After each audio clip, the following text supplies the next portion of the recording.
نحمده ونصلي على رسول الكريم أما بعد بسم الله الرحمن الرحيم Assalamu alaikum wa rahmatullahi wa barakatuh. Welcome. Thank you for joining today's session of the Wayfarer's Path, in which we talk about how to live life as an active Muslim in an increasingly discordant world.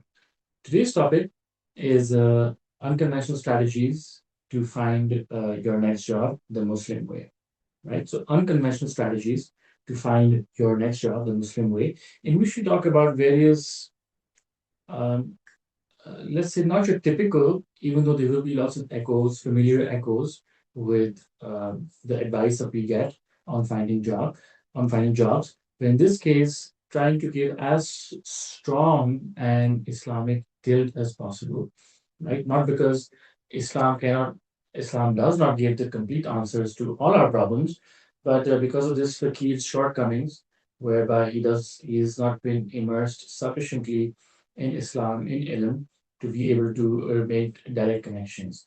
But nonetheless, there shall be an attempt and attempt to do at least minuscule amount of justice for it. Right. So we'll talk about various unconventional strategies that can help us get to uh, a, a career path, onto a career path, especially if you feel that you're stagnating.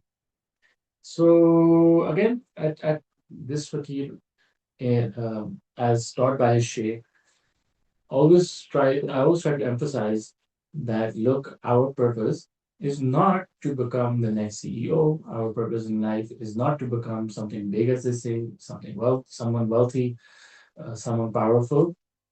These should all be byproducts of the ultimate purpose in life, which is to get to Allah subhanahu wa ta'ala, whereby we strive to become the best professionals possible to get to the very top, thereby inspiring people, thereby um, uh, helping put Islam on the map, but mostly, fundamentally, as a way, as one way, as one facet of our life, as one daily activity of our life to come closer to Allah subhanahu wa ta'ala. Right? So earning a halal risk, doing justice with your work, coming to work on time, treating your colleagues with adab and respect, treating yourself with adab and respect, ensuring that you don't uh, do not attempt even the minimal levels of corruption, all the way down to using your office pen, as our Shaykh Saad is often at pains to point out, for one's own groceries even. So again, the idea being the ultimate purpose in life is to get to Allah subhanahu wa ta'ala. I was it's a form, I was a hidden treasure and I wish to be known. Therefore, he created humanity that um, they may stand in awe of the magnificence of Allah subhanahu wa ta'ala. So I'm going to talk about certain unconventional strategies and how without sifarish, which is one of the keywords that we often use in a very negative sort of way. It has some truth to it, but again, this fakir often likes to point out, again, inspired by his Shaykh, there's no need to be so negative in life, guys. Most of you who are watching this have a great life, alhamdulillah. Uh, so nothing much to complain about, but Sifarish basically means to uh, nepotistically to have someone speak on your behalf, whereby you get your job or some favor done unfairly. Of course, if they're used to it, I would be uh, I'd be lying if I didn't get some of my jobs through Sifarish. But I like to think that I performed again because of my Sheikh's teachings, which is why I got good jobs, including the one that I have currently. Right, it was a sort of Sifarish. So while sort of not nepotistic, but somebody speaking on my behalf, and I think that is part and parcel of life, right? And as you'll see in these unconventional strategies, there's a lot of uh, okayness in being suggested by someone, right? So I'll just write this down so I can comment on this also. One point I missed. So 12 strategies, 11 strategies, maybe the 12th unconventional strategy we touch upon also on how we can get to a the job of our dreams. There is no such thing as a job of your dreams, my friends.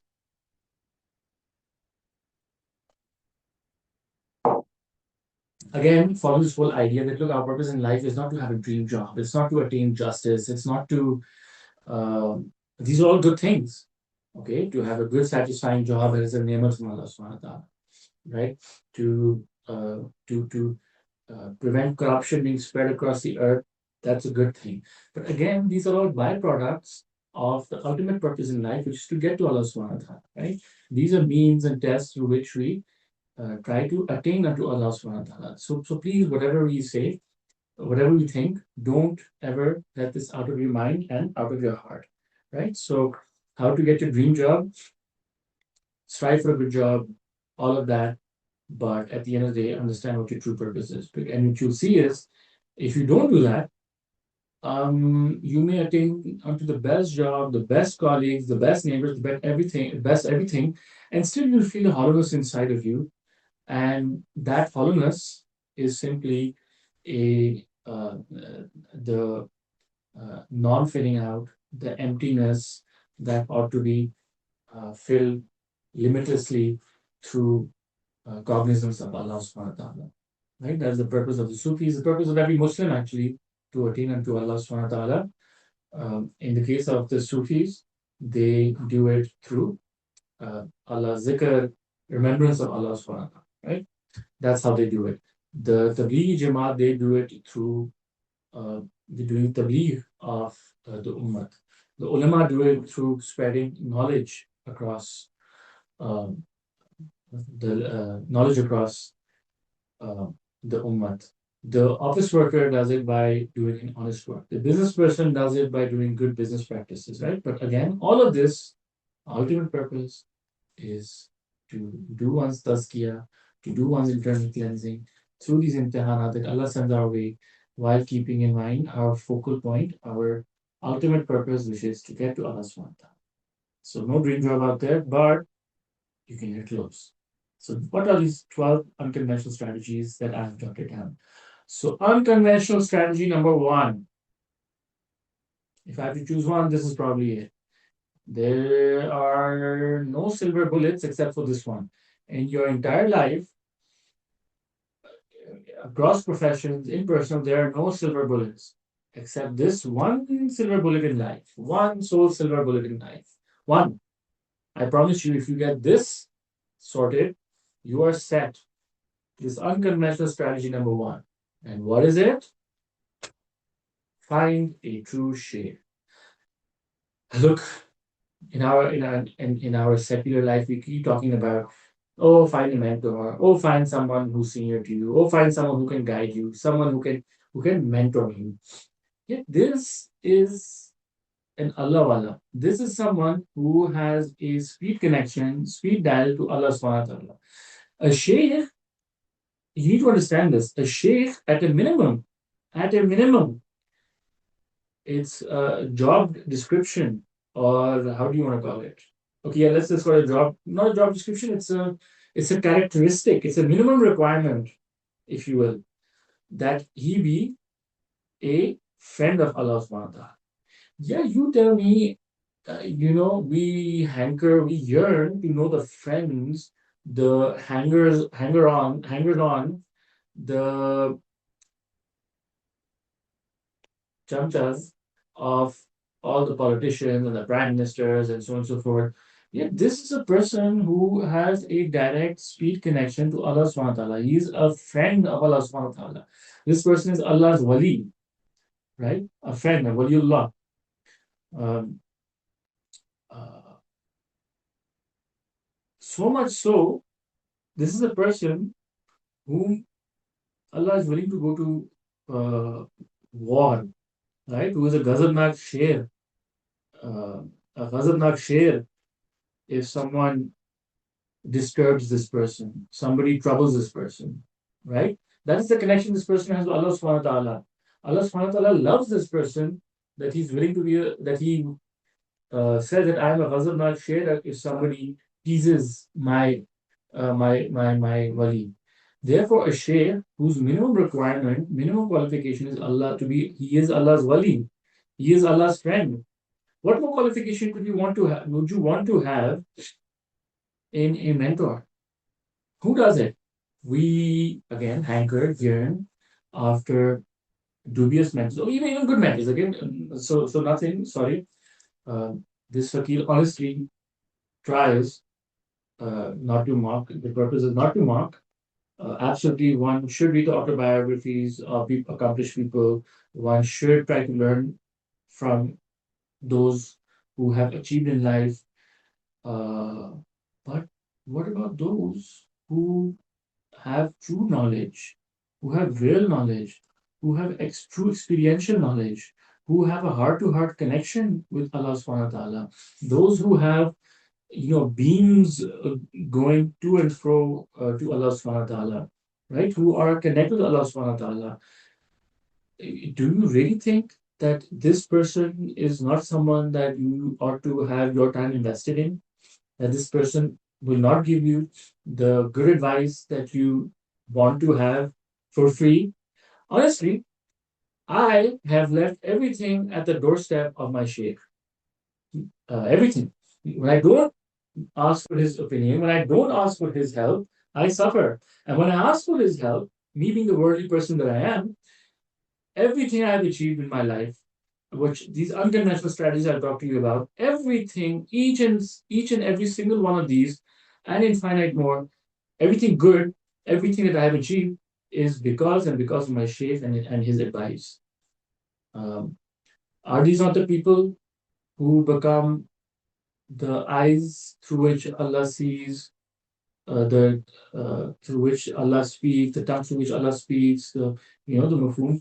These people have a direct connection with Allah subhanahu wa ta'ala. So are you saying to me that these are people who are not, I don't want to say the word worthy, but we should all be clamoring for their input, their mentorship. And this is definitely unconventional because how many people do you know of, do you that take a shaykh or an alim, a true alim, or a tablighi, someone from a religious background, but especially a shaykh, biased opinion. Everyone is striving for their tazkiyah, at least if they're truthful to their purpose in life.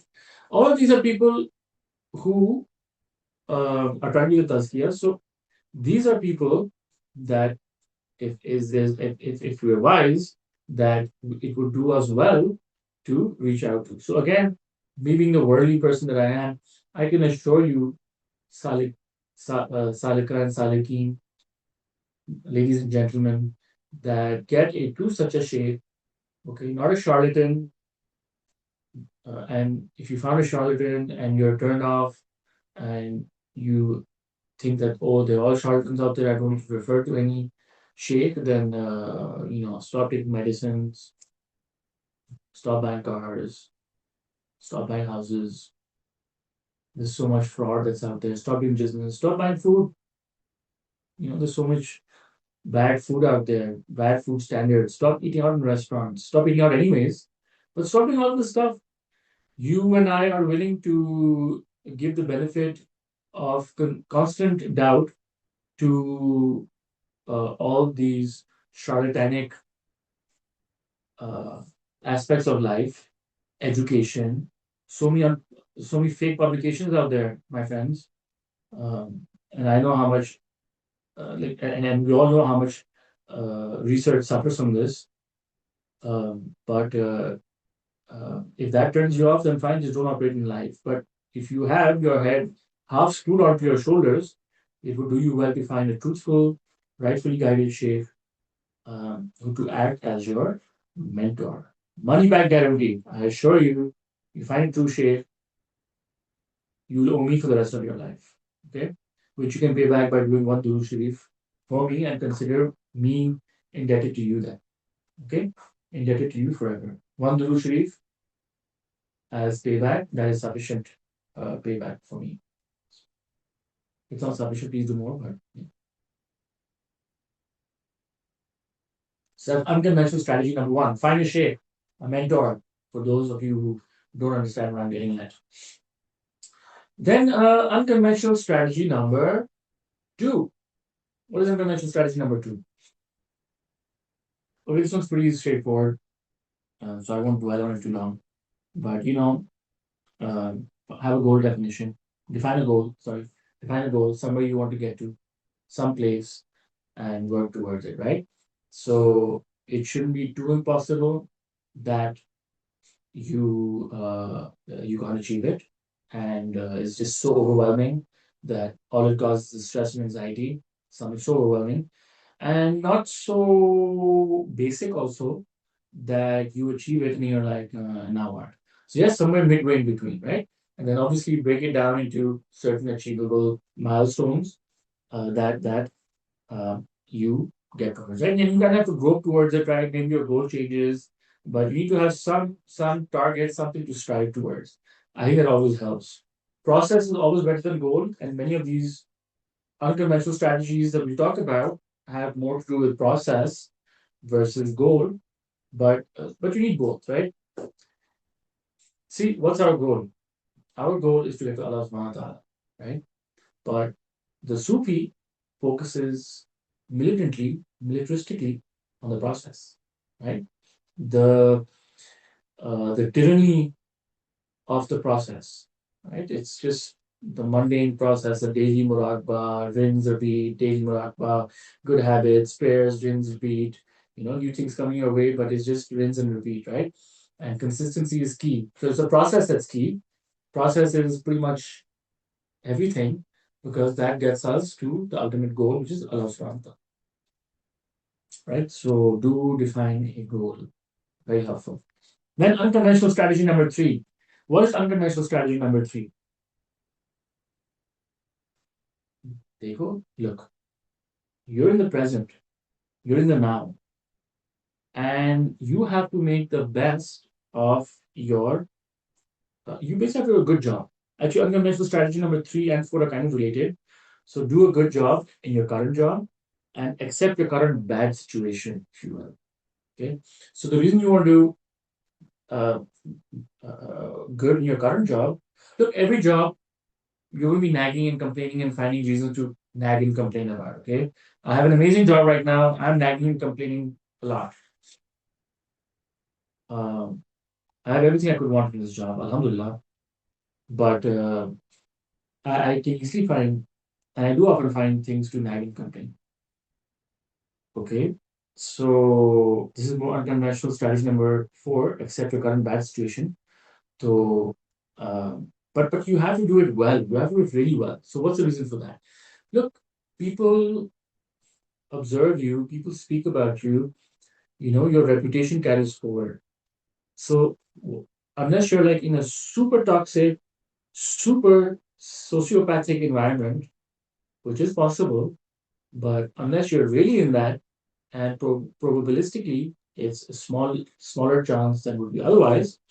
Unless you're in that situation, and even in that, I just talked about, you can also use it as a situation to build character while finding better pastures.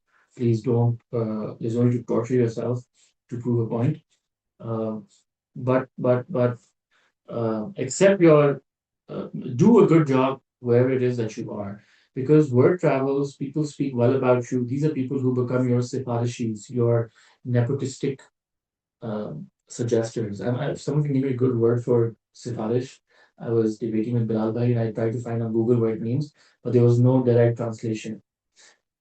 And why would there be a direct translation, right? It means it's to Pakistan and unique to us, Alhamdulillah. I'm not criticizing Pakistan. I love Pakistan. Pakistan. Alhamdulillah, Allah is going to take out work in Pakistan. But do a good job because these are people who will go on to speak about you. In fact, my one of my managers in Engro, and I have to say, to my shame, though I have to say it became a learning that it became a huge source of learning for me also. But to my shame, I really doubted his sincerity, his capability, uh, his presence. He was double hatting, so and I felt like I was not getting enough limelight. I wanted to zoom to the top, and it's all about circular economy and sustainability, and I'm doing all these amazing things, and I want to be acknowledged for it, right? Anyhow, uh, I did a good job, Alhamdulillah, and he really taught me also that, I have to, taught me about being respectful, irrespective of the situation, and doing a good job no matter what the situation is. In fact, even in my current job, I have a great colleague with me who's always telling me, listen, whatever the situation, you have to do a good job. A great source of inspiration and reminder to me uh, to do that, right? So, look, you're not in such so bad a situation. Most probably, you're not. If you are, like I said, in a sociopathic environment, find something as quickly as possible, an alternative, or if you're in consulting, yeah. But uh, if you're in a normal situation and you do want to move because humans want to grow and you may not find in the place that you are currently, but nonetheless, make the best of your current situation. That same boss that I was talking about became the protagonist, the spark to convince me to move to the Middle East, right? And he was my biggest cheerleader, champion. He got me, I think, like two interviews in EY up to the partner level. Thank God I didn't get it. I was just talking about consulting, right? Thank God I didn't get it. Alhamdulillah, Allah creates the way forward. Even though while it was happening, I was complaining to Allah subhanahu wa ta'ala, why are you not giving me this job? I want this job, Allah subhanahu wa ta'ala. I really, really want this job. And thank God now I say thank you, Allah subhanahu wa ta'ala, for your effusive forgiveness because truly you know best and I don't, and I do not recognize them. Anyhow, this is the boss who's today my biggest cheerleader. Uh, he appreciated my work, the hard work I did, the good job I did, and you may be in a bad situation, but make the best of it by doing a good job. Then unconventional strategy number four, which is to accept your current bad situation. Let's say you are in a sociopathic environment, you are in a gossipy environment, you are in an environment that's toxic, you are in an environment in which your colleagues they know that you're not in the wrong, and that the colleague who is attacking you is just besharam wrong even. And you're like, why is it happening to me? And this did happen to me in one of my previous jobs. But there came a point where I was like, you know what? Allah subhanahu wa ta'ala has put me, there must be some reason Allah has put me in this situation. And you know what? I'm just going to grit my teeth and accept it. And I mean, it was so bad. You had a junior who was just entirely insubordinate, and it was a crazy situation, a very toxic situation, really weird situation. But I like to think it really built my character or built my professional character, or it made me realize that, you know what, don't be scared about stuff. Allah sorts stuff out. So, take a more strident position, take a more strong position. Don't be scared. Am I going to get fired? Am I going to get thrown out? I'm not saying to be professionally suicidal or to be batameez, but, to be firm, to be a kind person, but a firm person, not too nice, right? So that was, I would say, it was a great character building exercise. Even though while it was happening, I was just thinking, why is it happening to me? Please, Allah subhanahu wa ta'ala, find me an amazing job in Saudi Arabia. And magically I did. Right. But now I realize that that was an environment in which I really, really grew a lot of professional strength. Where now, if I'm faced with the same situation, I do feel anxious. My heartbeat does start raising, but still, alhamdulillah, I maintain my ground, right? Where I don't take BS um, as easy as I used to, right? And you stand your ground, and uh, people, if you don't respect it, at least they'll be reticent to try to pull you down. And they try to pull you down, gossip, left, right, center, but don't worry, Allah subhanahu wa ta'ala is with you. And pray for them also, because truly gossiping is like eating your brother's flesh. Um, I remember I gossiped about someone once, and it was really this feeling. I guess how feeling of what one must feel when eating one's brother's flesh. So, but pray to people that they may get the hidayah, that you may get the hidayah, that I may get the hidayah, that gossiping is not good. This is different than giving professional feedback. If your subordinate or your manager is not performing up to standards, you're trying your best to bring them up to the standard, but they're not performing, and you're within your professional environment, the relevant person asks you, you give them the right feedback. Okay. Recently, also, I had to face this, and my sheikh was very clear about it. that you also have responsibility towards your company, towards your function, and you must give honest and critical, uh, constructive feedback. So, just a quick recap: unconventional strategy number one, find a true shape who's your mentor. Unconventional strategy number two, have a reasonably well defined goal that is not too ambitious and not too lax. Unconventional strategy number three, do a good job in your current role, even while you're finding a new one. Unconventional strategy number four, accept your current bad situation if it's a really horrendous situation. And this is where having a shake really helps. Having great friends really helps. Family supporting you really helps, right? Uh, so these are the unconventional strategies, four unconventional strategies. Unconventional strategy number five, wake early in the morning. Yes, yes, my friends.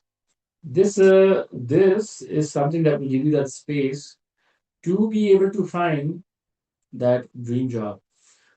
So when I was searching for this job in Saudi, uh, I used to wake up super early in the morning, not super early, around 5, I think it would be, and I would just start on this project, which I'll just speak to you about also.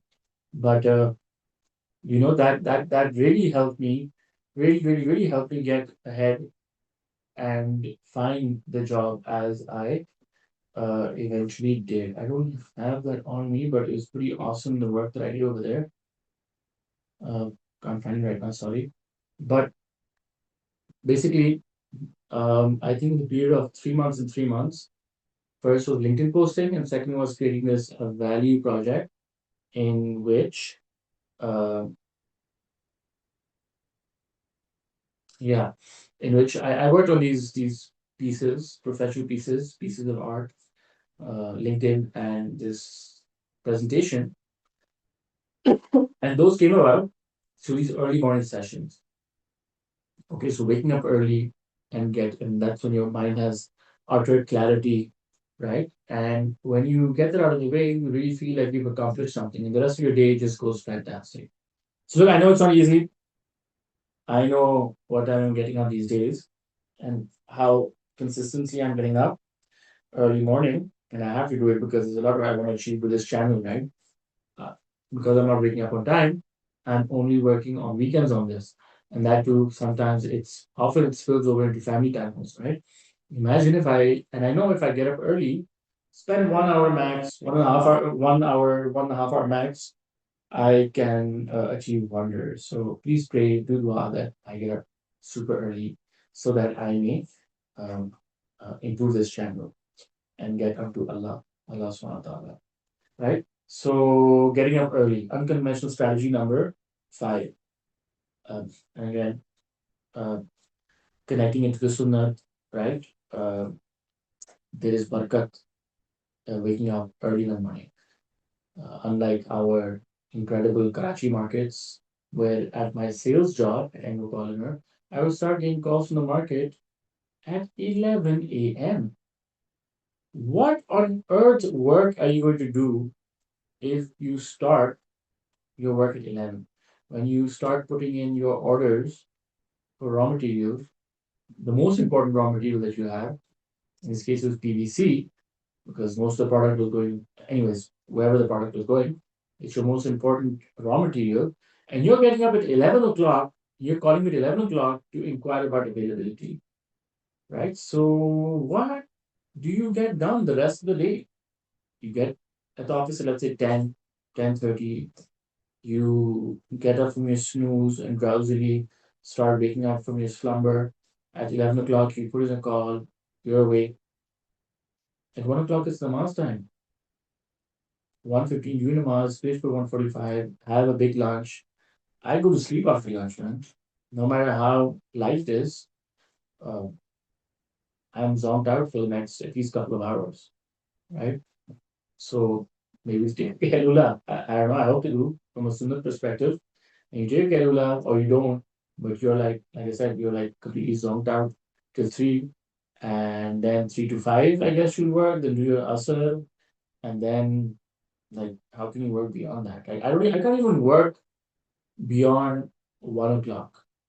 Like on a really good day, if I just belt it out 8 to 12 or 1, that's where I get my best work done. The rest is all just fragmented work. So please wake up early in the morning and don't be like a typical Karachi market wala slash businessman to do that, right? I know Mushayikh, some of my sheikhs, Khalifas, who were told by other Khalifas that look, show up at the office early, just come. And they can testify to the fact when they did that, their work ethic, their business, the barakah improved dramatically. So that's unconventional strategy number 5. What a crazy era we live in. This used to be like normal thing, right? I'm told in Kabul, at least until a few years ago, they used to wake up super early. The roads are teeming with cars at around Fajr time. What a crazy time where this has become an unconventional strategy. Anyhow, use it to your favor. I'm speaking for myself here as much, even more so, a lot more for myself than for you. But for whatever it's worth, uh, need this advice. Then unconventional strategy number 6: work slow, steady, patiently. These uh,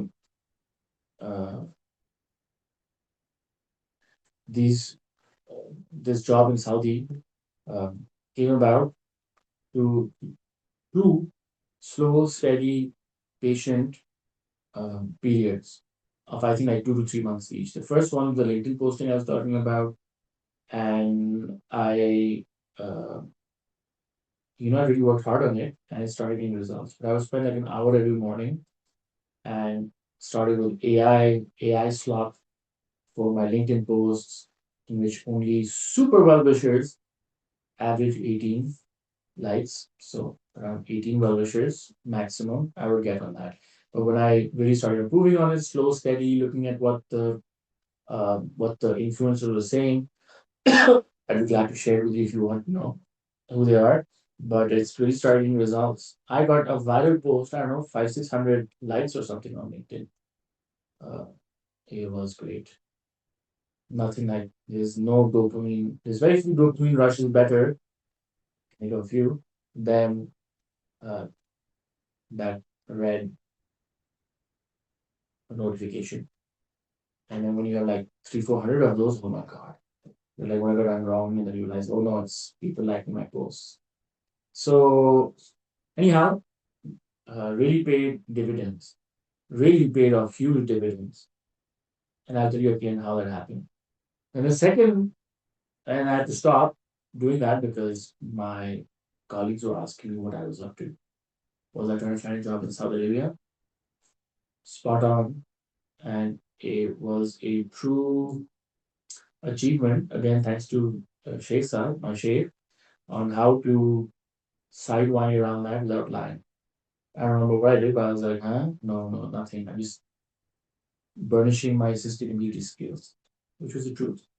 Anyhow, that was the first one. And the second one was I created this presentation in which I analyzed how Saudi Arabia, the Kingdom of Saudi Arabia, can get to a circular economy for plastics in a circular economy for plastics. Right? I made this presentation. I spent like a month, a 1 hour, 1.5 hour slow, steady pace of building that presentation.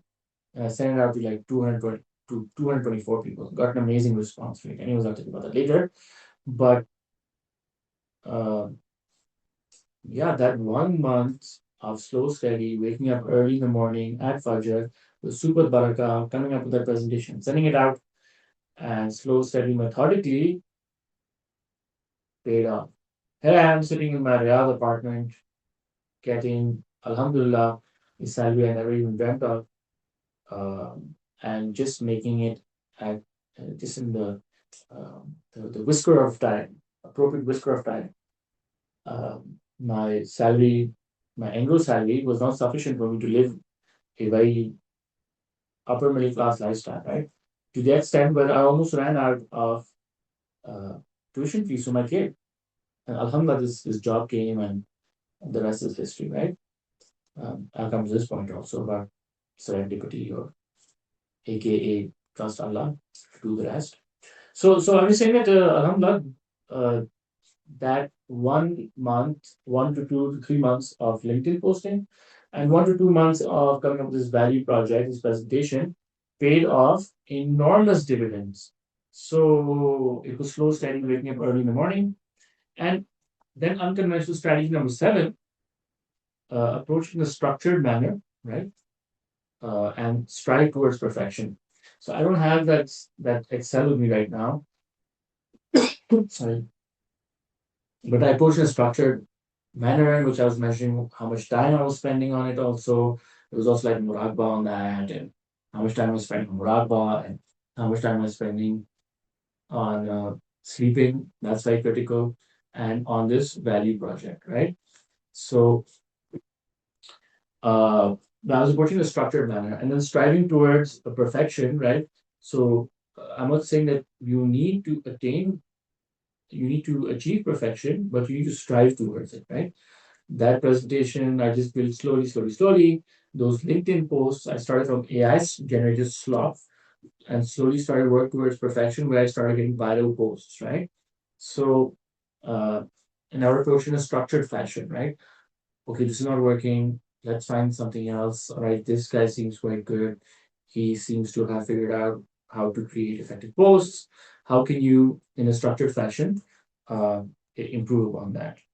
Right? So, look, life is complicated.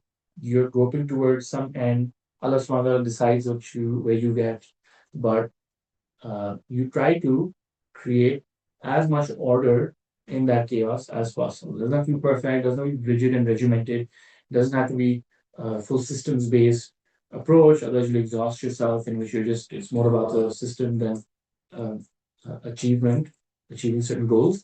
But you try to bring as much order as you can, reasonably can, as you work your way towards whatever goal it is that you have set yourself towards, right? So again, to recap, find your true shape. Goal number two, unconventional strategy number two, goal, have a reasonably well-defined goal that is neither too ambitious nor too lax. Unconventional strategy number three, do a good job in your current job, which is related to unconventional strategy number four, which is to accept your current bad situation and thank Allah and know that there is hikmah in it, there is wisdom in it, and that you will come out the other side, inshallah. And Allah has selected you specially for this difficult task so that you may be forged in the cauldrons of office politics and come out uh, like a diamond on the other side. Then unconventional strategy number five, wake up early in the morning. Unconventional strategy number six, work slow and steady. Yeah, people don't work slow and steady, right? And I know I'm sure there's a sunnat also that, you know, do things with consideration and deliberation, right? Versus the now, which is just throw something in AI, get the slop out. I've stopped using AI for a lot of things. Get it out, throw it over there. That person takes it, throw it in AI, in some AI, into some LLM. That LLM spits something out, spit it back. Like, ugh, it's insane. This happening in my own department also. The amount of the tsunami of slop that's been created. Anyways, work slow and steady, okay? With deliberation. Then unconventional strategy number seven, approach in a structured way, striving towards perfection. Then unconventional strategy number eight, be flexible. Uh, yeah, so I mentioned switching from LinkedIn. I'm sorry, I keep bringing up that this period of my life is it was the most, probably the most uh, inspiring period of my life. As in, Alhamdulillah, a lot of what I'm thankful for today can be traced back to that. And all of it was from the guidance of my Shaykh. All of this stuff was from the guidance of my Shaykh. Uh, But he told me to post on LinkedIn, I believe. He told me to create this project. He said, there's no harm in sending it to 227 people. Uh, he's the one who told me that when I got a great response from a 13.2% response rate, I think it was like 35, 40 people, where incidentally, just during that time, so I was creating this presentation around August, September. In October, I was going to Umrah with Sheikh Saad. With Sheikh Saad, I asked him that can I go to Riyadh also just to meet people. He said, sure, just go. at the very minimum, you might see if you like Riyadh, right? So I was just being flexible, right? Switching from LinkedIn, going to LinkedIn, improving upon that. My colleagues becoming suspicious of me, so me having to stop, then finding another project, another way by creating this presentation, um, sending that out, figuring out that okay, construction demolition waste is where it was at, not in plastics. And look, if I told you that I had some grand plan, I mentioned to you have a goal defined or something. None of that is true. I didn't even do a good job of it, right? A reasonably okay job, but just I was more or less stumbling to something, right? Something. Um, so you guys can do much better than this. You just I think enact these strategies reasonably well, you'll get far, far ahead. Uh, and if there is the silver bullet, which is why I got to where I am today, it's purely Shaykh Saad, right? I think that proves everything. That it's my Sheikh's Juhat, his focus on me, his guidance on me, his instructions to me that are the uh, the foundation of my success. So yeah, unconventional strategy number 8, be flexible.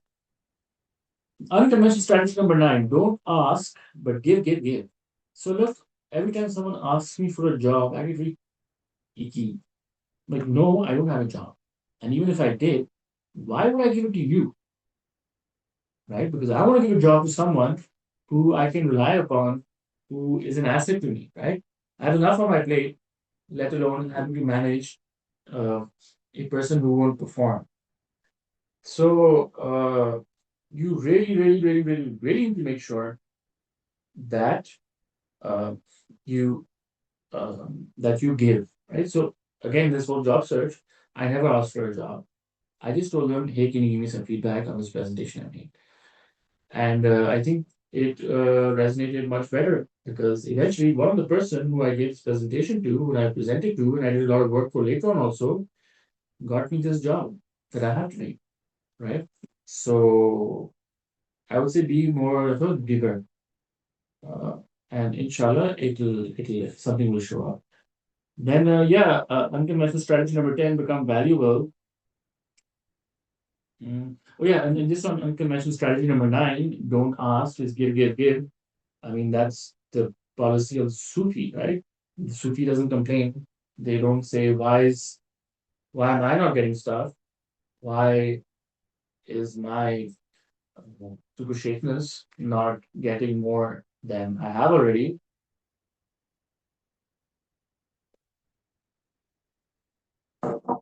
But it's not giving, okay?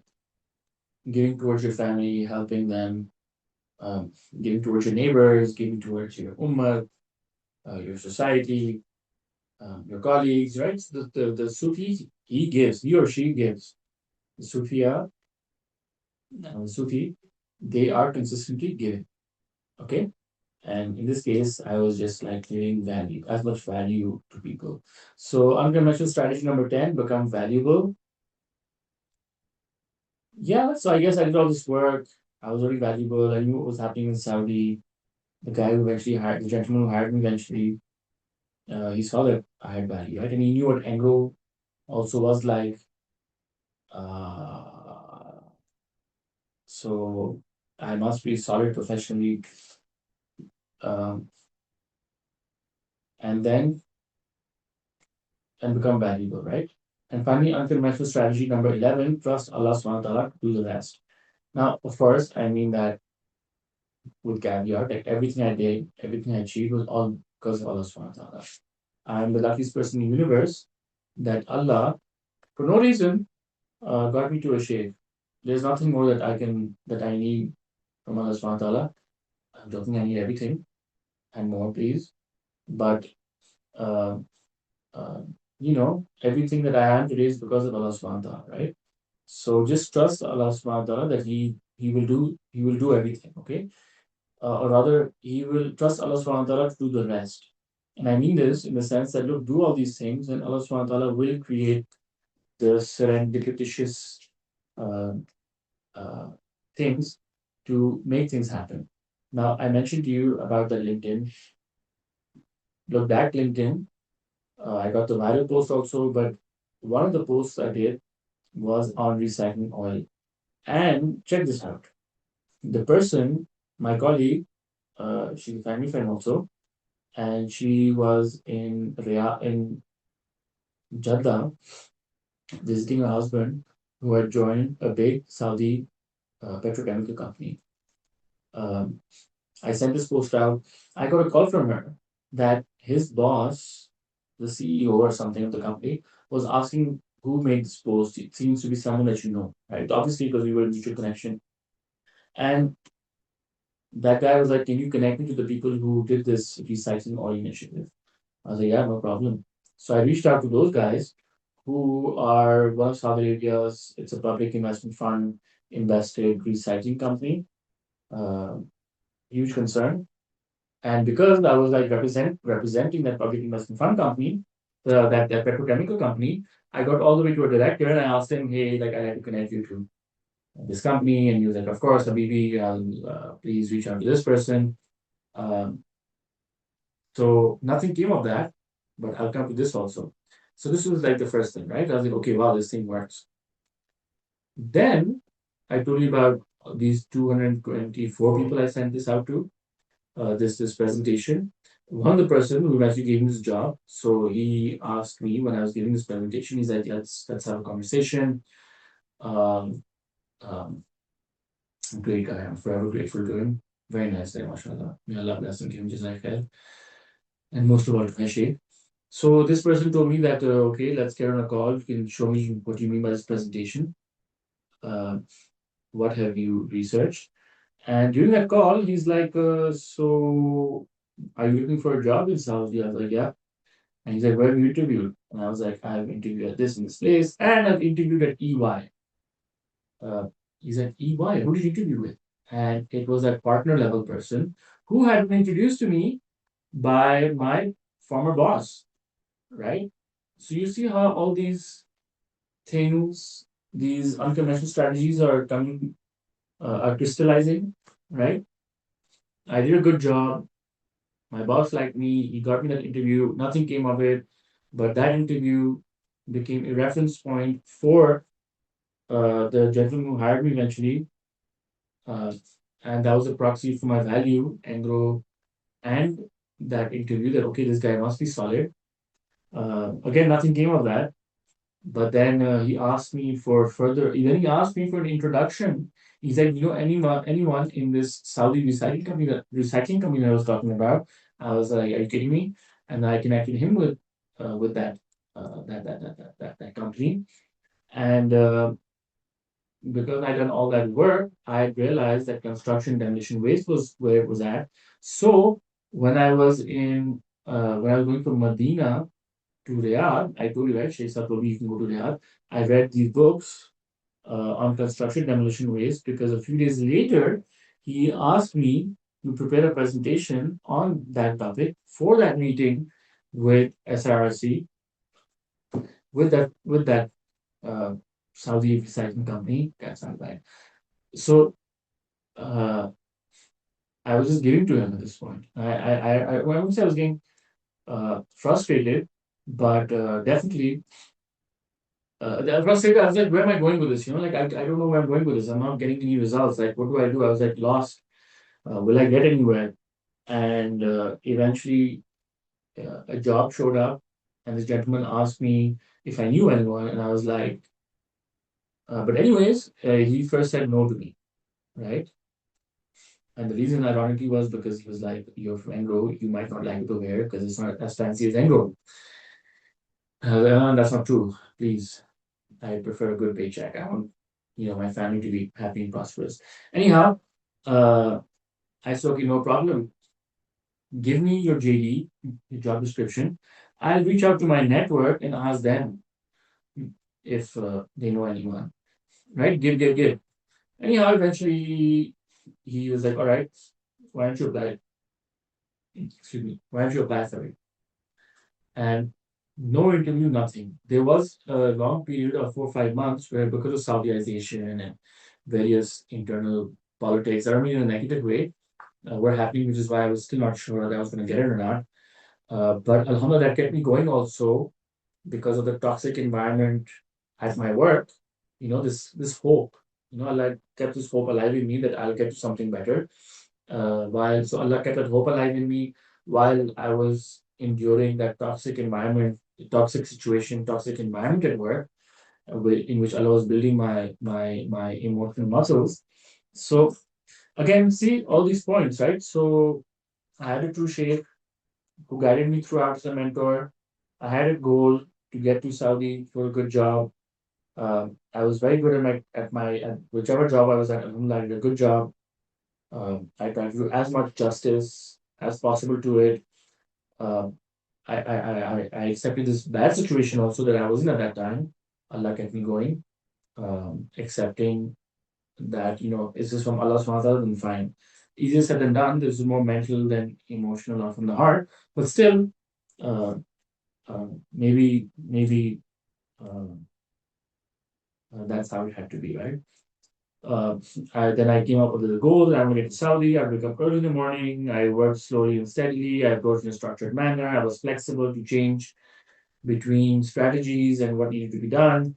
I kept giving like a Sufi does. I became very valuable in this process. And Alhamdulillah, uh, Allah, by placing faith and trust in Him, can't say I did even an atom's weight worth of a good job on it. But nonetheless, with all of these unconventional strategies combined, um, the unconventional strategy number 12, which is Sifarish, this nepotistic, uh, I don't know what Sifarish means.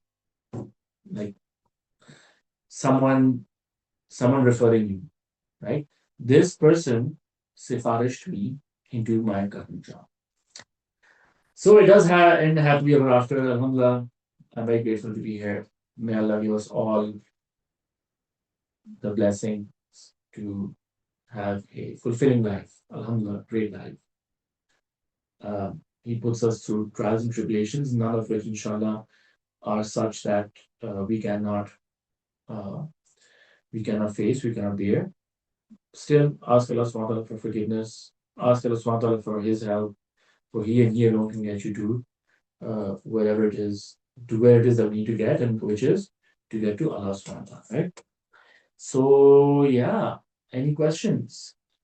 Saliks and Salikas, you have, oh wow, we've gone really over time. You have a short next 30 seconds to ask a question because my vocal cords are really tired. So I'm willing, please ask any question that you have. I'd love to answer them.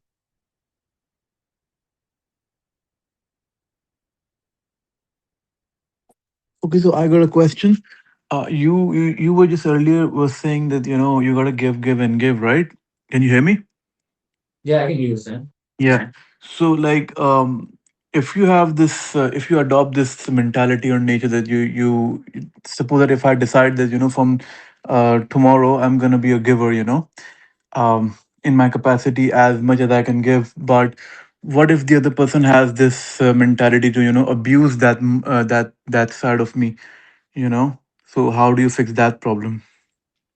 Yeah, great question. So look, uh, so I was saying to you earlier also, right, that it's important to be a kind person, not a nice person, right? Not to be too nice of a person, right? And you have, in this entire journey, part of the character building that happened with me was to establish good boundaries also, right? You should know when to Hmm. put when a certain area is not building up somewhere, right? And you can usually tell. And Alhamdulillah, I would say most people are genuinely appreciative of the giver. So I mentioned these Hmm. 223 people. Man, 40 people Hmm. responded very sincerely with everything from like a pat on the back to get on a call to giving advice freely, right? So I would Hmm. say more often than not, by being a giver, you will get good, Hmm. right? Isn't it that if you get sadaqah, if you give zakat, the more you give, the more you get your wealth back, right? Again, intention here is not to give. Ideally, it should not be to become wealthy. It should be that it pleases Allah subhanahu wa ta'ala, right? But by giving, you are getting more, manifold more than you are giving, Hmm. right? So I would say don't worry about it too much. And even if that happens, use that as a character building exercise. That, okay, fine. In this case, this person, I could clearly see that this person was approaching it selfishly. Um, Mm-hmm. before, like I was a sort of a person who would just neatly give away. Now, I'm not saying there's also this tendency to become a dash hole, uh, Mm-hmm. to become abrasive, like I have boundaries, like, this whole uh, movement. I'm sorry, putting it crudely in the West, that you got to establish your boundaries, and all it ends up doing is that you start becoming a very abrasive person, right? Everyone's just Mm-hmm. very angry. So I'm not saying do that, but uh, Allah subhanahu wa ta'ala puts these imtihanat in your way to build your character, that you have respect for yourself, you have respect for others, in the Mm-hmm. sense that they don't cross your boundaries and you don't cross Mm-hmm. theirs also. And if it worked out, fine. If not, then next. But most people, inshallah, will respond very positively and use those negative situations as learning exercises for character building. Yeah, that makes sense. Thank you. Thank you. You're welcome. Any other question?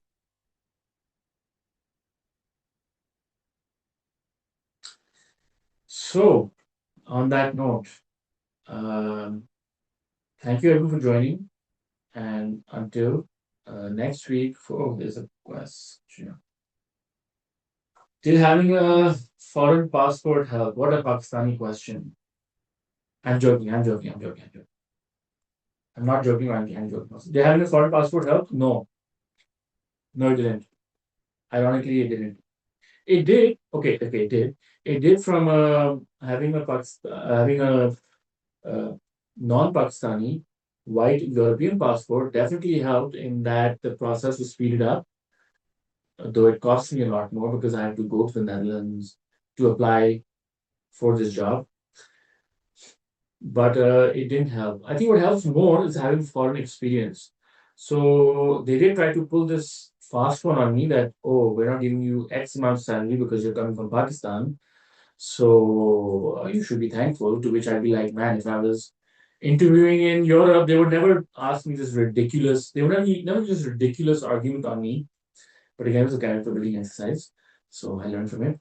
But it didn't help me get the job. It did help me administratively, but beyond that, no, my work speaks alhamdulillah for itself. And I'm not saying you should not have a foreign passport if you can. Our Sheikh also is a very practical person. He tells me that whatever is within the bounds of Sharia and eases it for you, then absolutely you must pursue it with zest, with a vengeance. Okay. But that should be the intention. Not, which is often the case, tragically, of our folk, which is that, man, our passport sucks. Our country is a hellhole.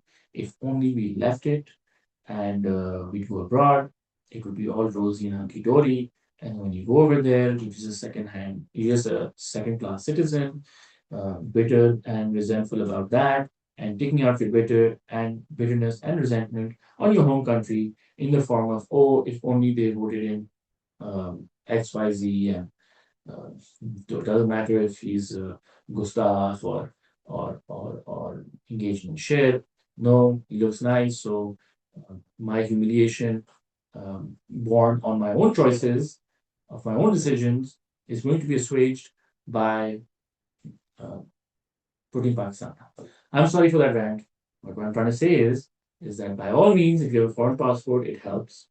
And if you can get it absolutely, but not by burning all of your ships, letting go of everything from your family, your history, your background, your wealth, and most of all, your deen.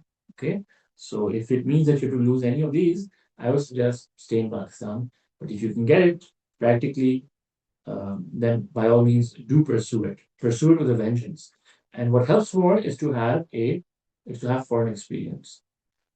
Like it or not, here I will definitely say that Europeans, I don't know about Americans, I can speak for Europeans, I can speak for the Dutch, one of the most professional people I've ever met in my life.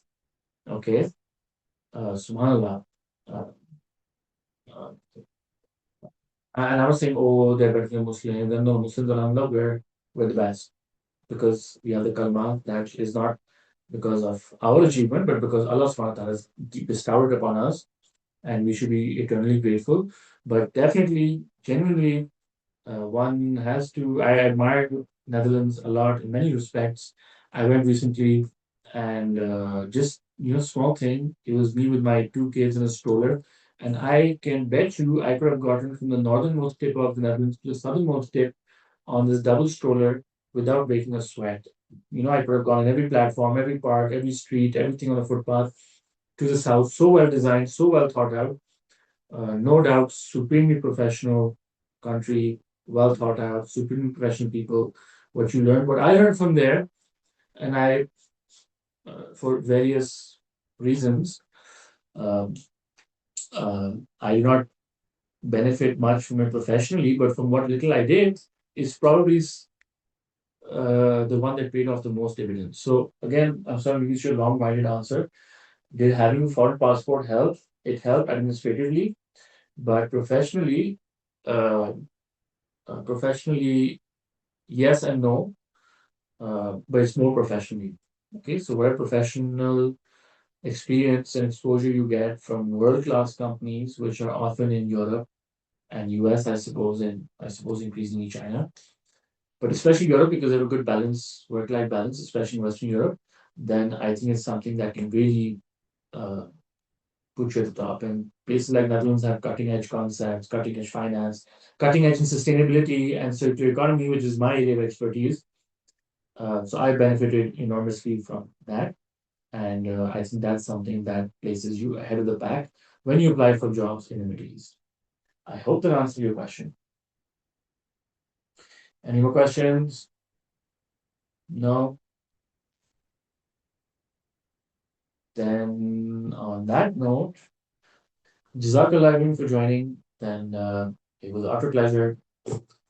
And thank you for joining for today's topic on Sifarishi Damar, unconventional strategies to find your next job the Muslim way. Until next week, inshallah, looking forward to seeing you. Assalamu alaikum wa rahmatullahi wa barakatuh.